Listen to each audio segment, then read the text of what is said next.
Alors, cette question, Fally Guilavogi, je veux vous la poser. On a regardé, bien évidemment, la ligne. Enfin, on a vu la loi de finances. En tout cas, à ma connaissance, il n'y a pas une ligne dédiée à l'organisation de ces élections. Pourtant, le compromis dynamique nous parlait d'un retour à l'ordre constitutionnel en 2024. Est-ce que le compromis dynamique a été compromis? Oui, visiblement, je crois que c'est toute la question que les Guinéens se posent aujourd'hui. Et la grosse inquiétude, parce que qui parle d'élection parle de budget. Parle de budget. Alors, le budget qui a été présenté, le document qui a été présenté, en tout cas, il n'y a pas de ligne budgétaire. On se pose donc la question, est-ce que le gouvernement fera peut-être des miracles? On ne le sait pas trop, mais visiblement, je crois que je ne suis pas le ministre de la décentralisation pour dire que les élections auront lieu ou pas, mais entre les lignes, je crois que s'il n'y a pas de budget, ça veut dire qu'il n'y aura pas d'élection. Mais une fois encore, puisque c'est un projet de loi de finances initiale, est-ce que le budget qui va être présenté sera un budget excédentaire? Est-ce que ça va être déficitaire? On ne le sait pas encore trop, mais je crois qu'il y a... Voilà, on ne le sait pas encore trop. Oui, on attend de voir, parce que les recettes... Voilà, on attend de voir. Moi, je crois que, puisque c'est une loi de finances initiale, il y a des économistes qui pensent que il y a encore la possibilité pour l'État, donc pour l'État de trouver une ligne budgétaire. Mais est-ce que... Spéciale peut-être. Oui, spéciale. Mais est-ce que ce fonds pourra permettre... d'organiser toutes les élections? Est-ce qu'on pourra avoir les 6 000 milliards et donc dans la loi de finances? Déjà, on a demandé aux banques déjà voilà, un montant de 5 000, je mais crois, au sein de l'opinion, je crois que le document qui a été présenté, en tout cas, il ne figure pas une ligne budgétaire. Maintenant, on attend qu'il y ait une communication officielle autour de ça. Comment est-ce que, quel va être le miracle que le gouvernement va faire pour pouvoir trouver des fonds? Et normalement, il devrait y avoir une communication devant les conseillers nationaux. Mais puisque les travaux n'ont commencé que maintenant, on va voir les conseillers aussi. À mon avis, ils vont soulever des questions par rapport à ça au gouvernement. Pourquoi est-ce qu'il n'y a pas une ligne budgétaire donc dédiée aux élections prochaines? Parce que élections, oui, mais il faut voir la situation. C'est aussi l'expression des priorités il faut voir aussi, du gouvernement. Oui, il faut voir la situation, la situation telle qu'elle se présente, la situation telle qu'elle a été décrite par le Premier ministre qui a parlé de tragédie, tragédie économique, tragédie politique, tragédie humaine. Alors, comment est-ce que le gouvernement va peut-être trouver un autre logiciel? Parce qu'il faut mobiliser des fonds. Prenez rien que le carburant. Rien que le carburant, il y a des fonds qui ont été mobilisés. Mais est-ce que le gouvernement va continuer à mobiliser des fonds? Il y a des analystes avertis qui disent que à partir du mois de janvier, si le gouvernement continuait ainsi, peut-être qu'on pourrait assister à une augmentation. Alors, ce sont des analystes qui le disent. Mais le gouvernement, de son côté, dans ses prévisions, est-ce que la situation telle qu'elle se présente, il sera de même, il sera à même de mobiliser des fonds pour pouvoir aller à ces élections?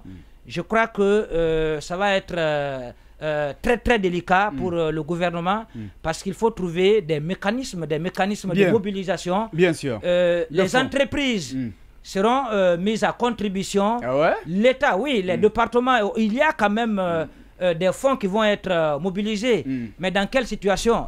L'inquiétude aujourd'hui est que est-ce que beaucoup d'entreprises ne vont pas fermer parce que la situation telle qu'elle a été décrite par le gouvernement, au-delà de toute considération politique, parce que les politiques pourront faire une analyse politique pour dire est-ce que cette sortie du Premier ministre ne voudrait pas simplement, c'est pas un langage diplomatique pour pouvoir rallonger la transition, le chronogramme, mais il faut voir aussi les caisses, parce que ce qu'il faut éviter, c'est d'organiser des élections chaotiques que d'aller à des élections quand même crédibles. Le souhait de tout un chacun, c'est d'aller à des élections crédibles, transparentes, acceptées de tous. Et tout cela, je crois que le gouvernement dans ses prévisions, doit communiquer sur le fonds à mobiliser. Et est-ce qu'il n'y aura pas, si vous voulez, il n'y aura pas de décalage sur le chronogramme?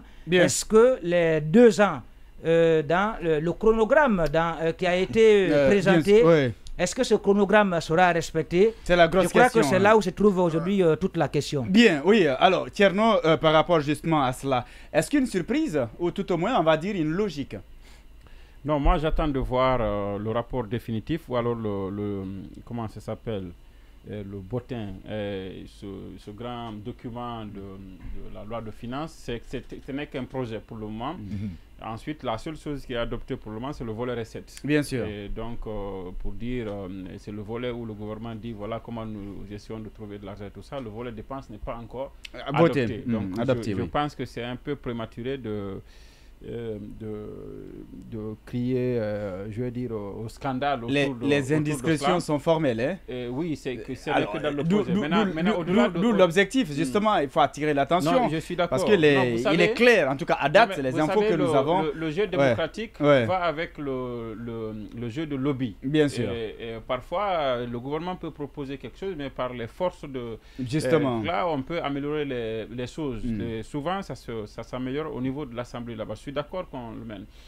Sauf que moi, j'ai revu tout à l'heure le discours de la ministre Paula, la ministre en charge du plan, et c'est le ministère du plan et de la coopération internationale, et qui se charge aussi du cadrage macroéconomique. Parce que quand le gouvernement est dans le processus de préparation, d'adoption de la loi de finances, il y a un travail en amont que le gouvernement fait avant d'adopter le projet en conseil des ministres, avant de l'envoyer au niveau du secrétariat de l'Assemblée, du CNT.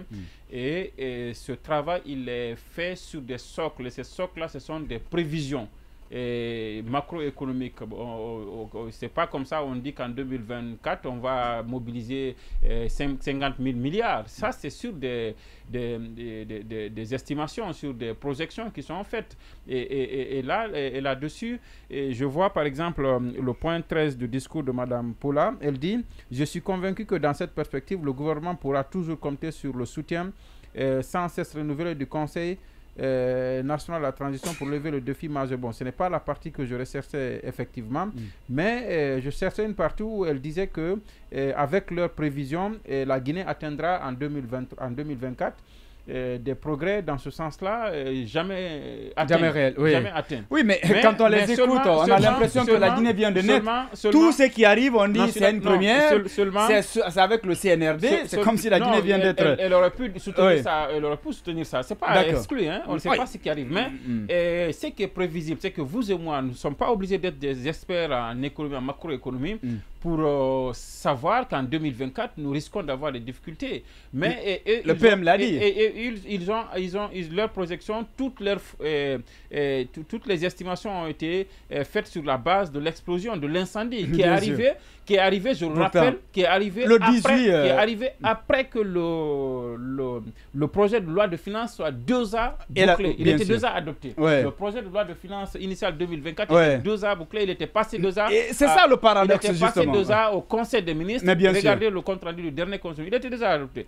Je ne vois pas pourquoi subitement on s'accroche à ça et on oublie. Et ce n'est pas mauvais de s'accrocher à ça. Parce que c'est une évidence que ça aura un impact sur la mobilisation des recettes, sur l'économie et tout ça. Ça, c'est évident. Comme le Premier ministre a dit, c'est vraiment quelque chose qu'on peut comparer à un drame. Mais de l'autre côté, on ne prévoit pas, par exemple, qu'en 2024, il pourrait y avoir des manifestations.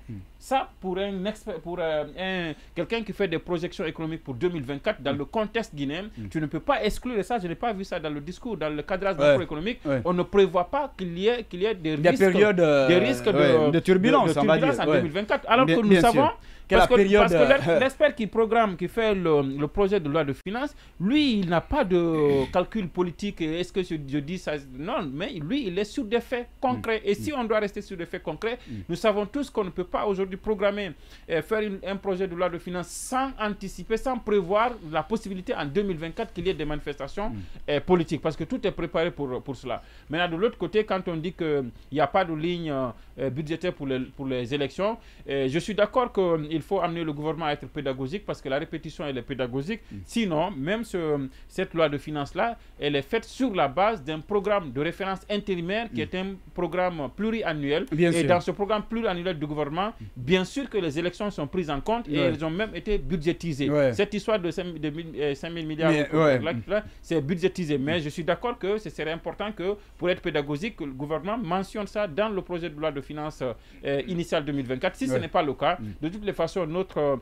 processus budgétaire, c'est en deux temps. Il y a le projet de loi, il y a la loi de finances initiale, mais il y a aussi la loi de finances rectificative qui pourrait corriger une fois encore, pour moi, on anticipe un peu trop sur la chose, mais ce n'est pas mauvais. Et même si sur cette loi de finances, on ne voyait pas de ligne clairement définie par rapport à la loi à l'organisation des élections, nous savons que cette loi de finances, elle doit être conforme au programme de référence intérimaire, qui est une programmation pluriannuelle. Mais pour une question de transparence, il faut toujours ressortir les lignes pour permettre à la population de faire un suivi.